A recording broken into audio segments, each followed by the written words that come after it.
On the Texas coast, in this bayou, where fresh water meets the salty sea, scientists have set a trap. All right, let's check her out. They're studying an ancient mystery and hoping to catch clues in this 5-gallon bucket. See somebody. Hey, we got eels. We've spent a lot of years studying these guys, but there's still a lot that we don't know.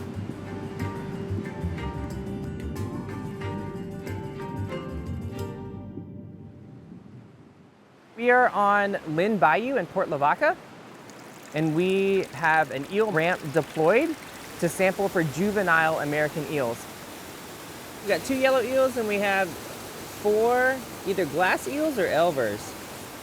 We've been trying to better understand when these juveniles move into our water here in Texas. So these right here are your yellow eels. These are the stage that they spend most of their life in. And then these are a little bit younger. These are glass eels or elvers. And so these are the first 2 stages they go through whenever they move into our water here in Texas. Yeah, this species is incredible. They obviously have a really cool life history. I mean, these little guys have swam thousands of miles to be here. Eel life is thought to begin near the Bermuda Triangle in the Sargasso Sea.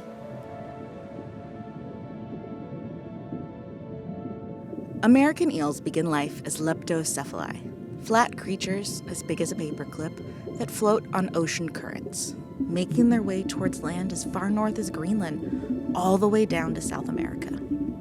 As they enter our bays and estuaries, they transform into glass eels, worm-like creatures that are almost fully transparent. They then begin to darken and become elvers. Glass eels and elvers either stay in our bays and estuaries or they move upriver, where they transform again, becoming yellow eels. Yellow eels can live for many years in our inland waters. It's unknown what triggers their instinct to return to the ocean, but at some point, they make one final transformation to silver eels and begin their journey back to the Sargasso Sea to spawn and complete their life cycle.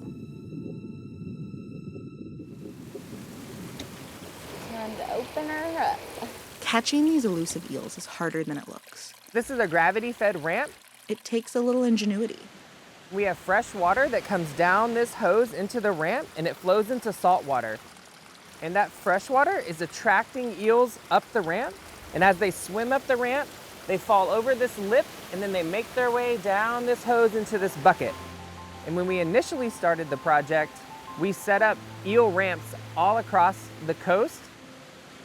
And we collected our very first glass eels in January of 2023. And to say that we were excited is an understatement because people were just extremely thrilled to finally collect glass eels. So those are the first glass eels that have been documented in Texas. Over on the Colorado River, another eel research team is keeping the project going. They chase flow, they hear it, they just want to go up. Glass eel migration isn't a set time frame, which is one of the reasons we keep doing this study year after year, is because so far the results are always different. We're using something called an eel mop, and basically all an eel mop is a piece of cement and there's a bunch of unfurled rope attached to it. And essentially they just move into the eel mops and treat it like extra habitat. They're not stuck in there at all. They could leave anytime they want, they just don't. Nothing yet. American eels are a species of greatest conservation need in our river basin specifically. The goal of this project is simply to better understand the ecology of this species, the American eel, in our Texas waters. Ooh, I see something. There's still so many question marks around this species and people are still just trying to figure it out. Oh. Yeah? One. No one's figured out when they come into our Gulf Coast streams and how long that migration window is each year. And what does it look like each year? Is it the same? Is it different? Does it come and go? Clearly, when you migrate upstream, there's barriers throughout. Human-made impoundments, log jams, you name it, it's in the river. And for these species to circumvent these obstructions or straight up climb them is an amazing feat. There's records of this species being able to climb nearly vertical surfaces when wetted. When they're in this little glass eel stage too. How is that possible? The better we understand the migratory timing of this species into our inland waters, the more informed management decisions we're going to be able to make, all to help facilitate easier migration for this species to complete its life cycle. And what's good for them is going to be good for a lot of our other species that utilize these same types of habitats. We're really interested in fish passage for eels. Fish passage installed on dams can help migratory fish make it over barriers because it's a really important part of the American eel lifestyle. They have to go upstream and they have to go back down. That's something we here at LCRA have been very interested in. Ideally, as dams get older and they need to be rehabilitated, we are going to try to get fish passage in on as many as we possibly can.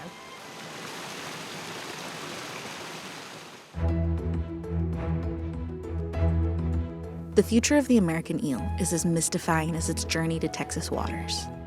But as researchers learn more about the eels, Watch your faces. the interest in this peculiar creature continues to grow. Nice color. They always bring a wow factor. Whoa, no matter who you are and no matter how you encounter an eel, there's gonna be a wow. And that could be a whoa, wow, this is awesome, or that can be a whoa, wow, that's kind of scary. Oh my gosh. Jeez. Oh, that's a glass eel. I mean, they have this really cool effect on people, and I like the fact that people always get excited when they see an eel. Got a cute little underbite. Yep, that's how you can tell it's an American eel is by the underbite. I really like that eels in general are incredibly mysterious. I mean, as a little kid, you grow up hearing about the Bermuda Triangle all the time, and then it turns out eels reproduce and die in the Bermuda Triangle. It's just the spookiest places you could imagine, and eels are like, that's where I'm going. The narrative of the eel is still so cryptic and intriguing that it's still very mysterious. And who doesn't love a good mystery? And that's the whole point of science, right? Asking questions and trying to figure them out, learning them, and progressing our understanding of this planet that we live on.